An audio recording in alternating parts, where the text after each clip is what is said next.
जय श्री कृष्ण, जय गौ माता। अक्सर हम कई बार सुनते हैं कि कोई गौ माता सड़क पर रोड एक्सीडेंट से मारी जाती है या फिर उनके शरीर का कोई अंग किसी वाहन के द्वारा टक्कर मार के क्षतिग्रस्त कर दिया जाता है। आज वैसी ही एक कहानी लेकर के हम आप सबके समक्ष है। ये गौ माता है जिसको प्यार से यहाँ शामली कह कर के बुलाया जाता है। ये गौ माता पास के ही जहाँ होडल प्रांत, जहाँ ये गौ सेवा धाम हॉस्पिटल चलता है, इस हॉस्पिटल के ही पास पलवल नामक एक जिला है। वहाँ से इस गौ माता को कोई गौ भक्त लाया था। ये गौ माता रोड पर थी और किसी ट्रक ने आकर के इस गौ माता को टक्कर मारी और उस टक्कर के कारण इन गौ माता का एक पूरा पांव कट गया। यहाँ आप देख सकते हैं जो ड्रेसिंग चल रही है, ये गौ माता की उसी पैर की चल रही है जिसमें थोड़ी सी हड्डी भी बाहर आई है और पूरा जो पांव है वो पूरी तरह से खत्म हो चुका है। यानी अब ये गौ माता केवल 3 पैर पर है।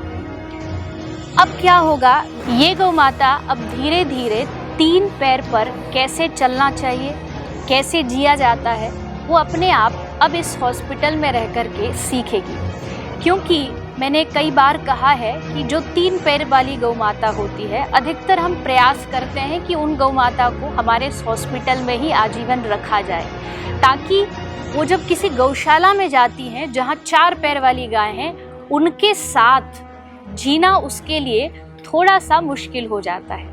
ऐसे स्थान पर रहेगी जहां उसके साथ और भी ऐसी गौ माता है। हमारे पास ऐसी बहुत सारी गौ माता है जिनके 3 पैर है।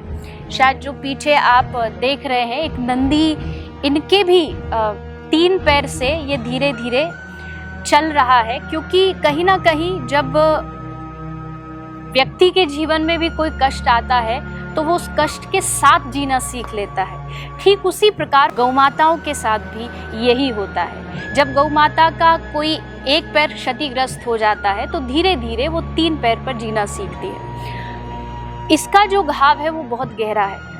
वो घाव शायद कुछ दिनों में या कह सकते कुछ महीनों में धीरे धीरे भरेगा।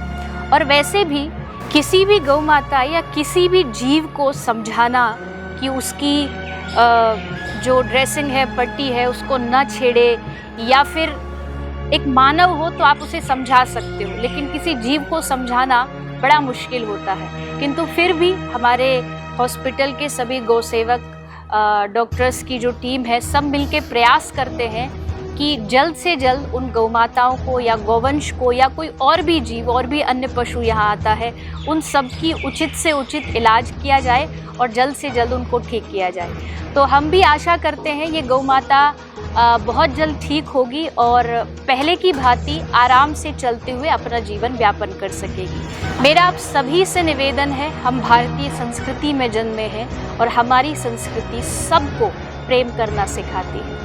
आप सब भी अपने अपने घरों में गाय रखें। अगर आज हम अपने घरों से गाय न निकालते तो ये गाय शायद रोड पर किसी एक्सीडेंट से क्षतिग्रस्त नहीं होती। अपने घरों में गाय रखें, गौ माता की सेवा करें और गौ माता का आशीर्वाद प्राप्त करें। जय श्री राम।